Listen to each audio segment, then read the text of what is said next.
কান চলচ্চিত্র উৎসবের রেড কার্পেট মানেই বিশ্ব ফ্যাশনের অন্যতম সেরা মঞ্চ। আর সেই মঞ্চে এবার নিজের উপস্থিতিতেই নজর কাড়লেন বলিউড অভিনেত্রী তারা সুতারিয়া। ফরাসি রিভারার ঝলমলে আবহে তার অনবদ্য উপস্থিতি যেন ফিরিয়ে আনল পুরনো হলিউড গ্ল্যামারের সোনালি যুগকে। সাদা কালো স্ট্র্যাপলেস মিনি ড্রেসে তারা যেন এক জীবন্ত ক্লাসিক সিনেমার নায়িকা।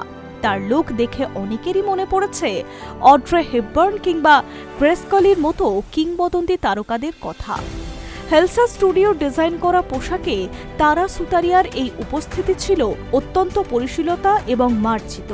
সাদা কালো রঙের মিশেলে তৈরি পোশাকটি ছিল একেবারে আধুনিক, আবার একই সঙ্গে ক্লাসিক। গাউনের সঙ্গে মুক্ত দুল এবং সাটেল মেকআপ এবং নিখুঁত হেয়ারস্টাইল তাকে এনে দিয়েছে এক অন্য মাত্রা। বর্তমানে যেখানে অতিরিক্ত ঝলকানি আর চমকপ্রদ সাজেই ফ্যাশনের ট্রেন্ড, সেখানে তারা বেছে নিয়েছেন সাবলীল সৌন্দর্য। আর সেই কারণেই তার লুকটি আন্তর্জাতিক ফ্যাশন মহলে প্রশংসিত হচ্ছে। তবে শুধু রেড কার্পেট নয়, কান সফরের শুরু থেকেই একের পর এক স্টাইল স্টেটমেন্ট তৈরি করছেন অভিনেত্রী। ভক্তদের মতে এই সফরে তারা শুধুমাত্র একজন অভিনেত্রী নয়, বরং ভারতীয় ফ্যাশনের এক আন্তর্জাতিক প্রতিনিধি হয়ে উঠেছেন। এই মুহূর্তে তারা সুতারিয়ার ক্যারিয়ারের অন্যতম গুরুত্বপূর্ণ অধ্যায় শুরু হতে চলেছে। 2026 সালে মুক্তি পেতে চলেছে তার বহু চর্চিত ছবি টক্সিক। আন্তর্জাতিক বাজারে এই ছবিকে ঘিরে আগ্রহ তৈরি হয়েছে। তাই কান চলচ্চিত্রের উৎসবে তার উপস্থিতি শুধু গ্ল্যামারের জন্য নয়, বরং আন্তর্জাতিক চলচ্চিত্র দুনিয়ায় নিজের জায়গা আরও মজবুত করার একটি বড় পদক্ষেপ বলেই মনে করছে বিশেষজ্ঞরা।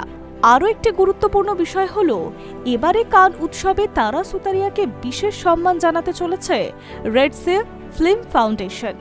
উইমেন ইন সিনেমায় গালাতে তাকে সম্মানিত করা হবে। এই সম্মান শুধু একজন অভিনেত্রীর ব্যক্তিগত সাফল্য নয়, বরং ভারতীয় সিনেমার আন্তর্জাতিক স্বীকৃতির প্রতীক। অন্যদিকে এবারের কান চলচ্চিত্র উৎসবে ভারতীয় তারকাদের উপস্থিতিও নজর কেড়েছে বিশ্বজুড়ে। অভিনেত্রী আলিয়া ভাট ইতিমধ্যেই একাধিক লুকে মুগ্ধ করেছেন দর্শকদের। কখনো গাউন, আবার কখনো আইভরি কর্সেট শাড়ি। প্রতিটি উপস্থিতিই ছিল এক অনবদ্য প্রশংসনীয়। 12ই মে শুরু হওয়া আন্তর্জাতিক চলচ্চিত্র উৎসব চলবে আগামী 23শে মে পর্যন্ত। তবে ইতিমধ্যে ভারতীয় তারকারা বুঝিয়ে দিয়েছেন, শুধু বলিউড না, বিশ্বমঞ্চে এখন ভারতীয় গ্ল্যামার এবং ফ্যাশনের আলাদা পরিচিতি তৈরি হয়েছে। I news network.